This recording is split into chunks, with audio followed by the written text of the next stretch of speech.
다음은 융복합 의료 제품 개발을 위한 기술거래 전략과 기회란 주제로 SMB야 이강호 대표님께서 강연을 해주시겠습니다.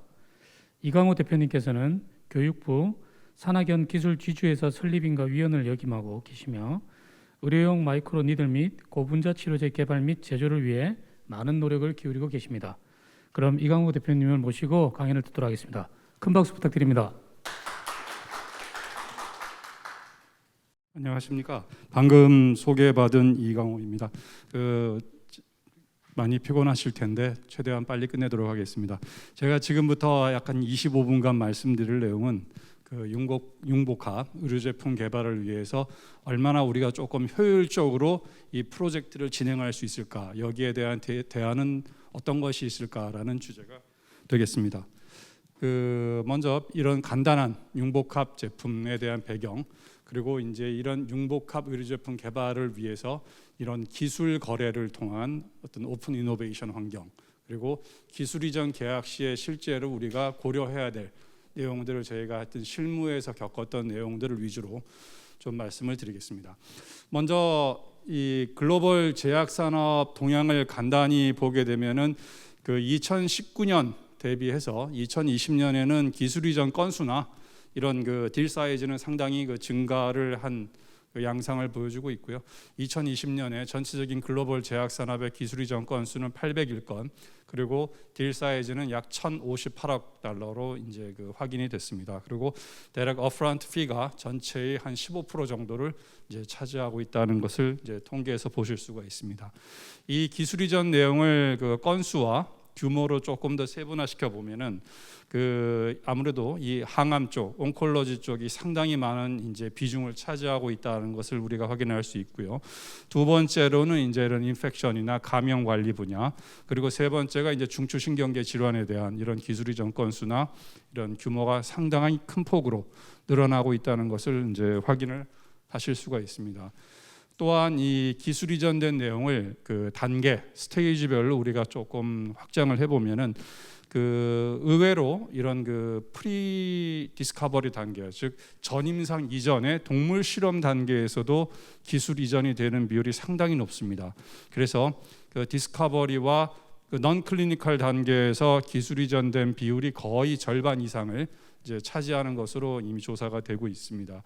또한 기술 이전 규모 역시 큰 차이를 보이지 않고 있습니다. 그래서 전체적으로 디스커버리 단계와 넌 클리니컬이 한 절반, 그리고 이제 페이즈 1, 2, 그리고 마케티드된 이후가 한 25% 정도를 차지하고 있는 것으로 이제 조사가 됐습니다. 그래서 상당히 우리가 생각했던 것보다는 기술 거래라는 것이 바이오 분야에서는 굉장히 일반적으로 널리 통용되는 방법이다라고 말씀을 드리고 싶은데요. 단지 어떤 기술의 거래 못지않게 아예 회사를 통째로 바이인하는 경우도 많이 있습니다. 즉 기술만 인소싱했을 때 발생할 수 있는 여러 가지 리스크를 줄이기 위해서 아예 기술과 특허와 조직을 전체를 다 그냥 바이인 해버리는 케이스가 실제로 제약에서는 상당히 많이 일고 있고, 2020년의 경우 글로벌 제약 산업에서 M&A 건수는 673건이 있었고요. 대략 1977억 달러 정도가 있었습니다. 대표적인 사례로 저희와도 관련이 있는 유관 분야에서는 에브비가 엘러간을 그냥 인수한 이런 게 대표적인 그런 사례가 된다고 말씀드리고 싶습니다. 융복합 제품에 대해서는 이미 여기 계신 분들이 다 잘 알고 계시리라 믿습니다. 우리나라에서는 의약품과 의료기기가 물리적, 화학적으로 결합된 제품을 이제 융복합 제품으로 정의를 하고 있고요. 프리필드 시린지에 충전된 이 약품이나 마이크로 니들 코팅용 제품, 그리고 여러 가지 약물 방출 기능이 첨가된 스텐트 등이 대표적인 사례가 되겠습니다. 미국에서는 이제 컴바인드 프로덕트라고, 컴비네이션 프로덕트라고 해서 단일체, 합포장, 동시 사용, 이제 이런 세 가지 조건을 통해서 융복합 제품을 이제 규정을 하고 있습니다. 그래서 융복합 제품 시장 동향은 현재 전체적으로 155.8억 달러 정도가 2020년에 시장을 형성했고, 미국이 한 45% 정도를 차지하고 있는 것을 알 수가 있습니다.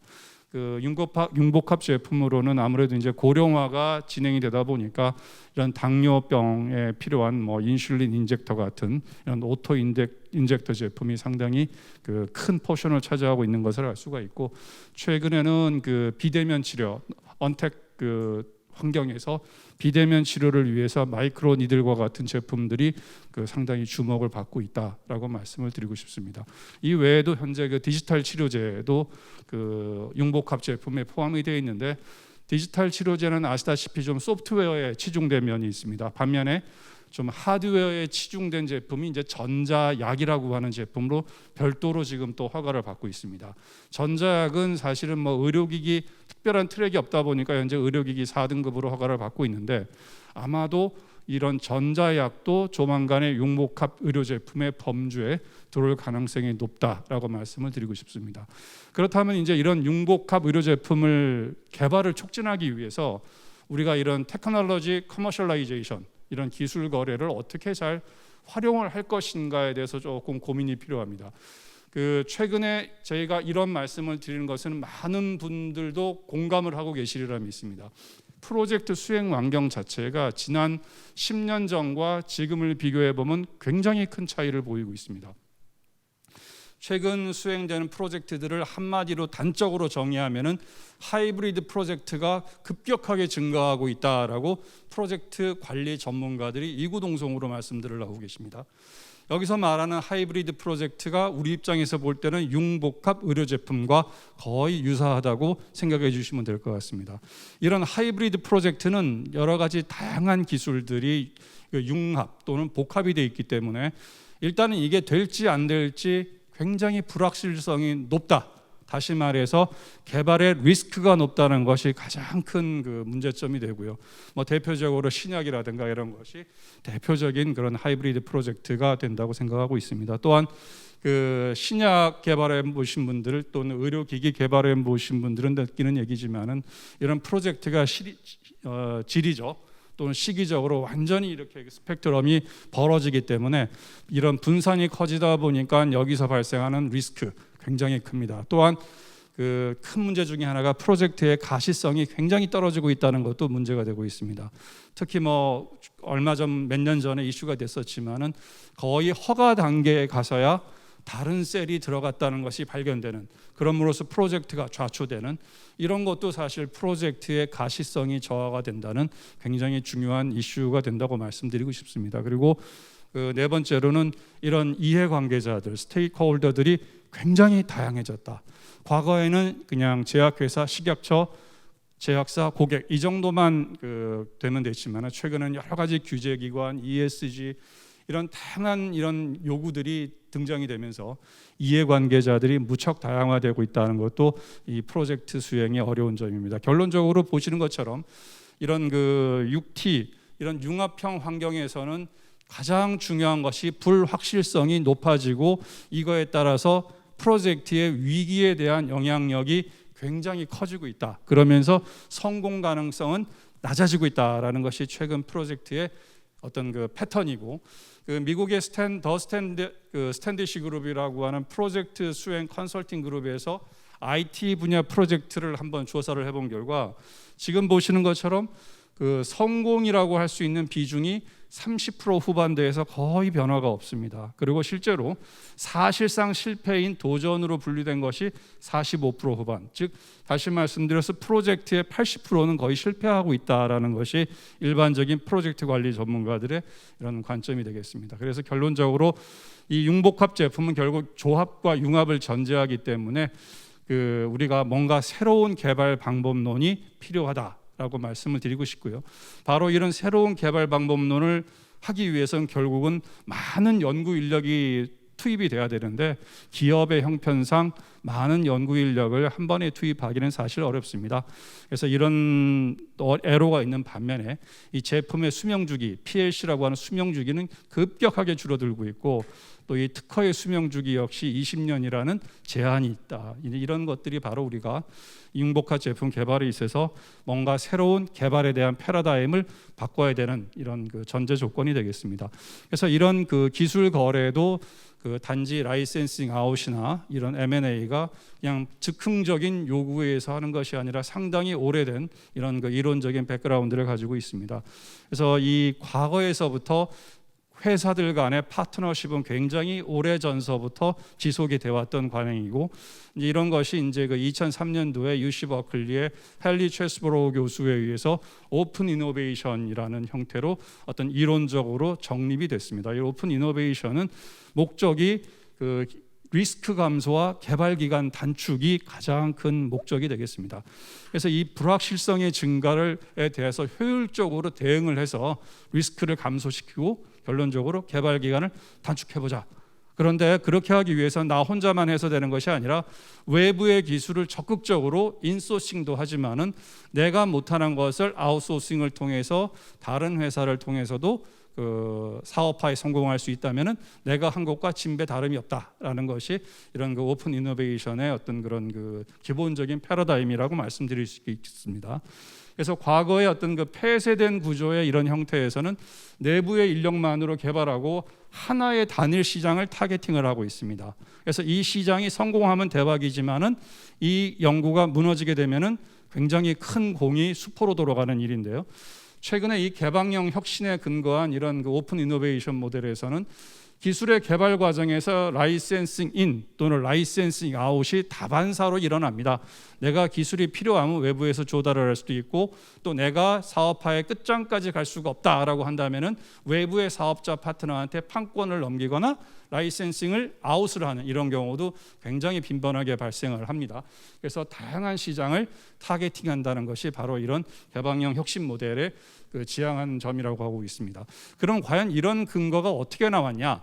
이 헨리 체스브로우 교수가 그 제록스에 있는 그 팔로알토 리서치 센터, 팔로알토에 있는 제록스의 팔로알토 리서치 센터에서 스피노프한 회사들 100여 명을 대상으로 서베이를 시행했습니다. 그 과정에서 제록스 팍에서 많은 성공한 제품이 나왔습니다. 복사기, 레이저 프린터 이런 것이 전부 다 제록스 PARC에서 개발한 건데, 나중에 보니까 제록스에서 놓친 제품들이 더 많더라라는 사실을 발견했습니다. 마우스라든가 GUI, 포스트스크립트, 이더넷 같은 것들은 전부 제록스의 연구원들이 나가서 자기들이 스피노프해서 창업한 회사에서 사업에 성공한 케이스가 되겠습니다.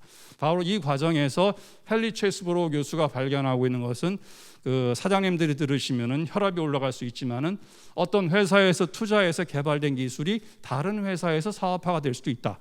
다시 말씀드려서 다른 회사에서 연구한 내용이 내 회사에서 사업화에 성공할 수 있다라는 어떤 오픈 이노베이션의 전제 조건을 깔아주고 있습니다. 그래서 이렇게 된 이후에는 그 1980년대 이후부터 진행된 어떤 산업계의 어떤 변화와 관련이 있습니다. 첫 번째가 이런 그 벤처 캐피탈이 활성화가 되면서 동시에 인력 유동성이 증가가 됐습니다. 대학에서 연구하시던 많은 분들이 회사로 가기도 하고, 회사 대기업에서 일하시던 분들이 자기가 직접 스피노프해서 회사를 만들면서 이 인력 유동성이 생기면서 기술도 함께 따라다니던 이런 일들이 벌어졌었습니다. 그리고 가장 이런 그 정말 그 단초가 됐던 것이 1980년대에 미국에서 베이와 돌이라는 두 분의 상원 의원이 입법한 베이돌법이라는 그 법안 개정, 미국의 상표 및 특허법 개정이 어떻게 보면 단초가 됐고, 또한 1980년대 스티븐슨 와이들러법이 이제 또 제정이 됐습니다. 이런 기술 이전법이죠. 이런 두 가지의 법률이 어떤 이런 오픈 이노베이션을 촉진하는 이런 단초가 됐다. 그래서 이제 이런 뭐 보시면 아시겠지만은 그 1980년대에는 인텔이 반도체 팹 하나 구축하는데 한 300억 정도만 됐다고 합니다. 그런데 최근에는 뭐 3조 달러를 넘어서서 뭐 수십조 달러가 필요한 이제 이런 상황까지 처해질 정도로 이제 여러 가지 사업 여건이 굉장히 이제 어려워지고 있습니다. 그래서 이런 기술 거래를 통해서 우리가 얻을 수 있는 것은, 기술 수요자는 그 기술이 필요한 사람은 그 자기가 필요할 때 만약에 필요한 기술이 있다면은 새로 개발하는 시간과 리스크를 줄이면서 사올 수 있는 이제 이런 장점을 제시를 할 수 있고, 또 기술의 공급자 측면에서는 내가 이 기술을 끝까지 개발할 여력이 없다면은 이 기술을 라이센싱 아웃이나 M&A를 통해서 외부로 보내서 빨리 그 기술의 유동성, 현금 유동성을 증가할 수 있다는 이런 그 이점을 가지고 있습니다. 그래서 이런 기술 거래도 사실 다양한 유형이 이제 존재합니다. 그 기술을 실제로 완전히 그 부동산 팔듯이 파는 이런 것도 있고, 또 전세나 월세와 같이 기술 이전, 라이센싱 형태로 사용권을 허락하는 경우도 있다고 볼 수 있습니다. 또는 공동 연구도 있고, 또 아까도 잠시 말씀드린 것처럼 회사를 통째로 그냥 사고 파는 경우도 굉장히 빈번하게 발생한다라고 말씀드리고 싶습니다. 또한 이런 그 기술 거래에는 여러 가지 유형이 있지만은 오늘 여기서는 주로 제가 기술 이전, 테크놀로지 라이센싱에 대해서 조금 주안점을 두고 말씀을 드리려고 합니다. 그래서 보통 우리가 일반적으로 실시권을 이제 주고받는데 여기에는 전용 실시와 통상 실시가 있습니다. 사실 뭐 아시는 분은 아시겠지만 모르시는 분은 저게 뭘까라고 생각하시겠는데요. 전용 실시권은 특허에 대한 사용권을 주는 과정에서 익스클루시브, 독점권을 주는 거고, 그 통상 실시는 이제 non exclusive하다라고 생각해 주시면 되겠습니다. 그래서 이 전용 실시와 통상 실시는 사실 상당히 중요한 이제 이런 개념인데, 조금 더 자세하게 말씀드리면은 독점과 비독점의 차이가 있습니다. 또 라이센스, 누가 이 실시권을 주느냐라고 본다면은 전용 실시는 특허권자가 직접 주게 되고, 통상 실시는 특허권자 아니면 다른 전용 실시권자한테서 서브 라이센스를 받는 경우가 많습니다. 그리고 이제 그 전용 실시권의 경우는 우리나라 계약한 다음에 특허청에 등록을 하도록 요구하고 있습니다. 그러면 특허 등록증의 말미에 전용 실시권이 기재가 됩니다. 그 통상 실시에는 그런 요건은 없지만은 대항력을 갖추기 위해서는 특허청 등록을 보통 권장해 드리고 있고요. 가장 큰 차이점은 민법을 공부해 보신 분은 아시겠지만은 전용 실시권은 물권적인 성격이 있는 반면에 통상 실시권은 채권입니다. 그래서 물권 우선주의라는 민법의 사상에 기초하기 때문에 일단은 물권이 채권보다 더 광범위한 권리다. 다시 말씀드려서 전용 실시권이 통상보다도 더 광범위한 권리다라고 이해를 해주시면 될 것 같습니다. 그래서 가끔씩 보면은 이제 그 독점적 통상 실시 이런 그 계약을 하시는 경우가 있는데, 그렇다고 하더라도 전용 실시만큼은 안 된다라는 거에 대해서 주의하실 필요가 있고, 기술 이전에 대해서는 이런 여러 가지 정의가 있고, 그래서 이 부분은 시간 관계상 넘어가도록 하겠습니다. 그래서 우리가 이제 이런 기술 이전을 주로 이제 기술 거래를 위해서 하게 되는데, 과연 좀 어떤 것들을 실무자들은 고려를 해야 될까를 저희가 경험에 따른 내용을 좀 말씀을 드리도록 하겠습니다. 그래서 기술 이전 시에는 먼저는 제품성이나 시장성, 수익성과 같은 그 한 6가지의 요소들을 우리가 조금 더 검토를 해봐야 됩니다. 그래서 이런 제품성과 시장성은 시장 규모나 경쟁 제품 점유율 등이 되겠고요.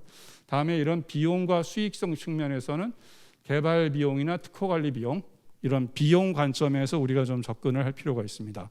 다음에 리스크나 발매 가능성은 우리 같은 바이오 업종에서는 임상시험 비용, 또 인허가에 대한 난이도나 특허 잔여 기간 이런 것들이 이제 해당이 된다고 말씀을 드리고 싶습니다.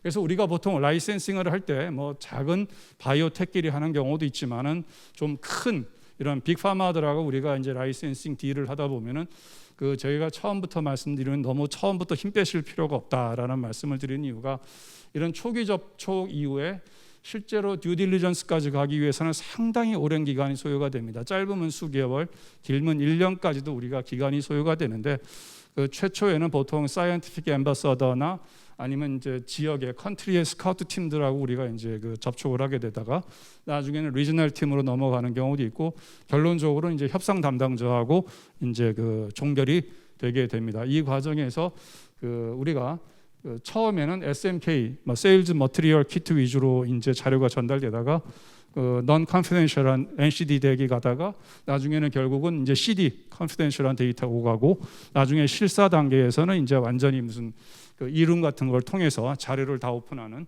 이런 경우가 일반적인 과정이라고 말씀을 드릴 수가 있습니다.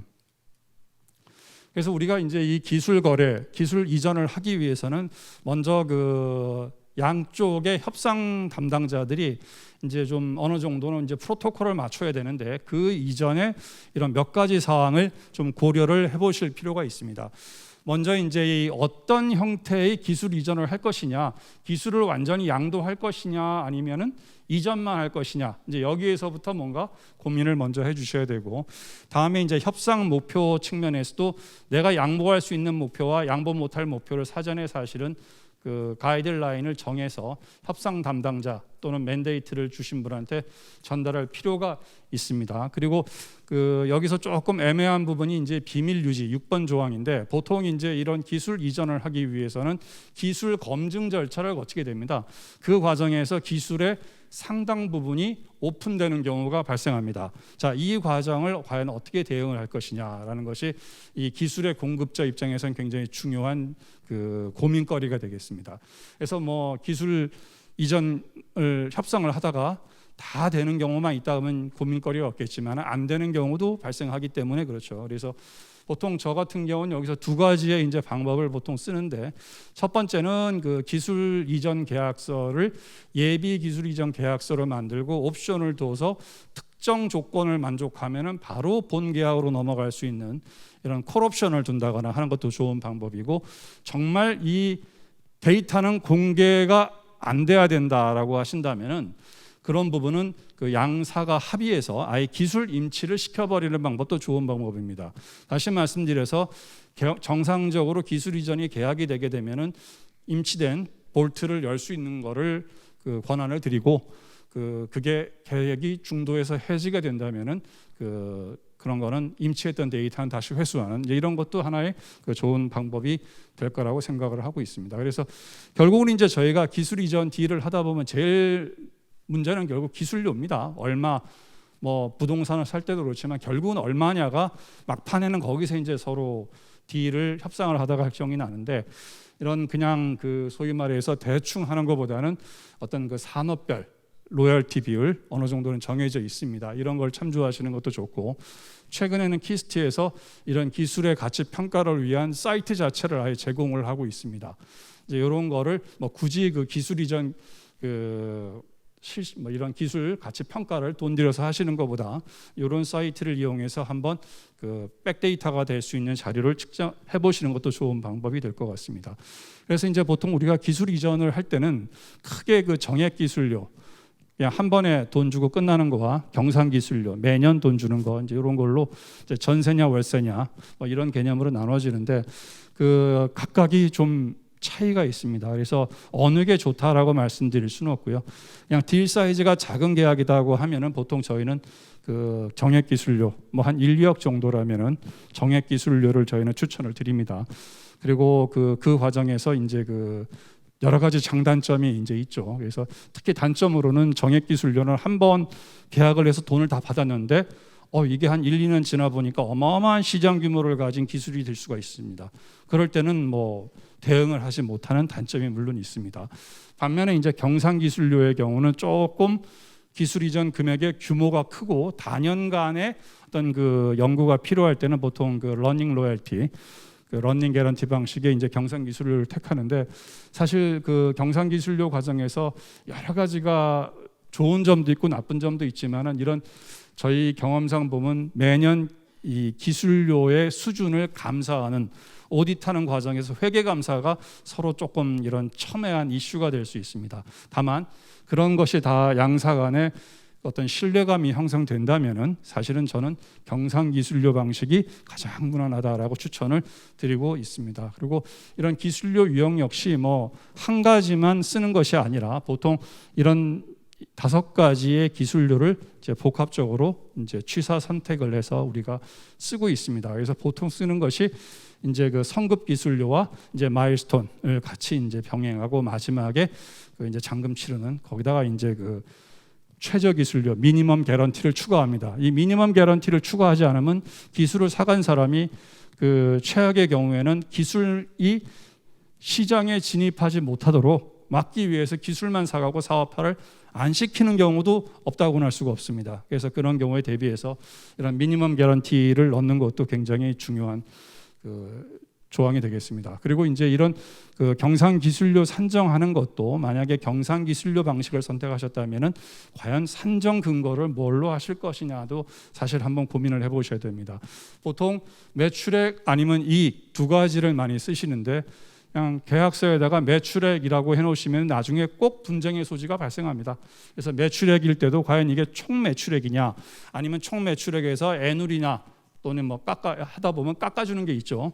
또 환입 팔았는데 반품되는 게 있을 수 있습니다. 자, 이런 걸 다 제외한 이런 순매출액 기준으로 할 것이냐 이런 것도 정확하게 계약서에 명시를 하셔야 됩니다. 그리고 순이익일 경우는 사실은 제일 논란의 여지가 많습니다. 아마 큰 사업부를 운영하는 이런 바이인한 회사라면은 그 사업부 간에 얼마든지 간접비 배분 방식을 바꿔서 사실 특정 사업부의 이런 이익률을 확 낮춰버릴 수가 있겠죠. 뭐 없다고는 할 수 없습니다.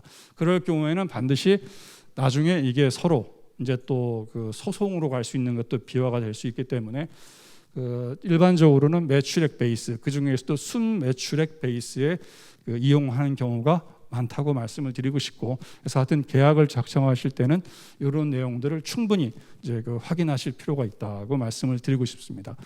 그리고 이제 그 기술료 산정 방식도 보통은 카테고리별로 비용, 지금까지 돈 얼마 썼으니까 연구비가 한 10억 들었으니까 최소한 10억은 주세요라는 방법도 있지만은 뭐 제일 좋은 거는 시장 접근법입니다. 주식 투자하시는 분들 펄을 보고 투자하시듯이 최근에 거래된 게 있다면 가장 좋은 이제 방법인데 대부분 그런 경우가 찾기가 어렵습니다. 그래서 보통은 이제 이런 소득접근법을 많이 쓰시죠. 그래서 소득접근법에서는 보통 이제 현금흐름 할인법으로 미래의 소득을 다 현재가로 할인을 해서 그걸로 이제 기술 가치가 얼마니까 기술료를 얼마로 책정한다라는 논리를 쓰는데, 이 현금흐름 할인법이 문제가 벤처기업에서 진행하는 거나 아니면 이런 자원개발 같이 현금 흐름이 뒤쪽에 치우쳐 있고 앞쪽에 현금 흐름이 별로 없는 경우, 현금의 유입이 없는 경우는 기술 가치가 터무니없이 낮게 나오는 경우가 많습니다. 근데 보통 그렇게 제시를 하시죠. 나는 한 100억 생각했는데 꼴랑 1억 제시하는 경우도 이제 충분히 없다고 할 수 없습니다. 그래서 이런 경우에는 제가 대안으로 이제 실물 옵션, 이 옵션이라고 은행에서 금융 옵션을 계산하던 방법이 최근에는 이런 실물 특허 같은 실물 쪽으로 들어와서 이런 리얼 옵션이라는 방법이 굉장히 많이 쓰이고 있습니다. 그래서 이런 리얼 옵션으로 그럼 나는 대안을 만들어서 중간쯤에서 우리가 합의를 봅시다라는 것도 좋은 방법이 되겠습니다. 그래서 이런 대부분 이런 수익 접근법을 쓰시되 이런 현금 흐름 DCF나 리얼 옵션을 조금 고민을 하셔야 됩니다. 그래서 리얼 옵션에서는 이 확률 함수 구하는 게 굉장히 어려운 부분인데 최근에는 이런 게 다 이미 사이트에서 구축이 됐기 때문에 한번 검토를 해보시는 것도 좋을 것 같습니다.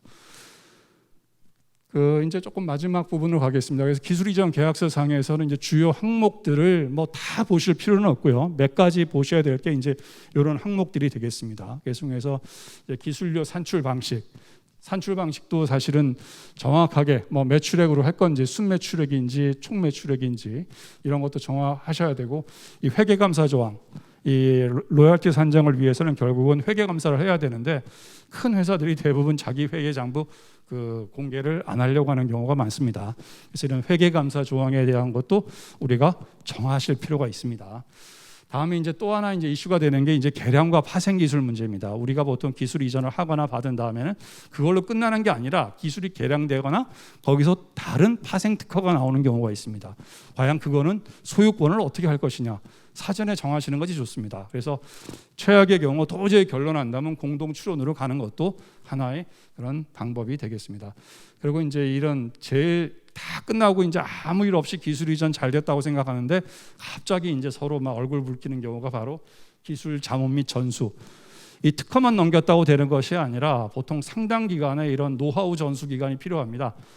보통 6개월, 1년이 지나도 안 끝나는 경우도 있는데 하신 분 입장에서 볼 때는 6개월쯤 했으니까 이제 끝났다고 봐야죠 라고 하시는데, 받으신 분 입장에서는 아직까지 우리는 잘 모르겠습니다 라고 하셔서 서로 컨플릭션이 생깁니다. 그래서 이런 경우에는 반드시 기술 이전 계약서에 기술 이전을 자문은 또는 전수를 얼마부터 언제까지 얼마 동안 기간으로 할 것이며 거기 소요되는 비용은 어떻게 하겠다라는 내용 반드시 명시를 해주는 것이 좋고요. 가장 첨예하게 대두되는 이슈가 바로 이 침해 보증 면제 조항입니다. 여기서 실제로 딜이 깨지는 경우가 참 많습니다. 침해 보증 면제는 워낙 이게 예민한 문제라서 제가 별도로 설명을 조금 드리겠습니다. 그 대학하고 연구기관 쪽에서 기술 이전 라이센싱 해보신 분은 다 이런 조건 확인해 보셨을 건데 우리나라만 있지는 않습니다. 해외 그 빅파마들하고 계약을 할 때도 이 조항은 반드시 들어갑니다. 근데 왜 이 조항이 이렇게 문제가 되느냐? 그 특허를 해보신 분은 아시겠지만은 특허에는 공개가 되지 않는 기간이 있습니다. 보통 출원하고서 1년에서 1년 반 정도는 공개가 되지 않습니다. 이 특허는 검색해도 나오지가 않습니다. 그리고 실제로 특허가 등록이 됐다고 하더라도 추후에 무효 소송이 걸려서 특허가 무효화되는 경우도 제법 있습니다. 그렇기 때문에 수요자 입장에서는 특허를 사와서 뭐 참 상당한 규모의 자본 투자를 하고 사업을 진행하는데 한 2, 3년 지나니까 다른 회사에서 귀사의 기술이 우리 특허를 침해했다라는 통지를 받을 수 있는 경우도 있고 아니면은 기술 이전 받은 특허 자체가 등록이 되지 않고 리젝트가 되는 경우도 있습니다. 자, 이럴 때 과연 기술의 공급자 입장에서 이런 침해 보증에 대한 면제를 해줄 거냐 안 해줄 거냐 상당히 그 방법이 사실은 좋은 방법이 없습니다. 그래서 결국은 이런 침해 보증 면제는 필요한 조항은 조항인데 이걸 없앨 수는 없습니다. 그래서 저희가 보통 추천하는 방법은 일단은 그 기술 공급자 입장에서는 기술 이전하는 그 시점에서 FTO 분석 같은 걸 가장 최신의 FTO 분석을 통해서 나는 최대한 노력을 했다라는 걸 입증을 하셔야 되고요. 수요자 입장에서도 어느 정도는 중과실이 아니라면 리스크를 떠안는 수밖에 사실 없는 것이 이 침해 보증 문제의 참 그 예민한 문제라고 말씀을 드리고 싶습니다. 그래서 결론적으로 이 융복합 제품이 기본적으로는 이질적인 기술들이 서로 융복합이 돼야 되기 때문에 이런 기술 거래는 꼭 필요할 수밖에 없다라는 걸 말씀드리고 싶고 그러면서도 이 프로젝트 수행 환경이 굉장히 악화되어 있기 때문에 기술 거래를 통해서 좋은 기술을 잘 취사 선택하신다면은 제가 볼 때는 굉장히 대박이 될 수 있는 그런 나의 그 공백 기술을 가지고 오실 수 있는 이제 장점이 있다라는 걸 말씀드리고 싶고 결국 이제 이런 그 성공적인 기술 거래가 잘 된다면은 그 여러 가지 그 우리가 제품 개발 기간도 낮출 수 있고 무엇보다도 리스크를 낮춰서 성공률을 이제 올릴 수 있다라고 저는 제안을 드리고 싶습니다. 감사합니다.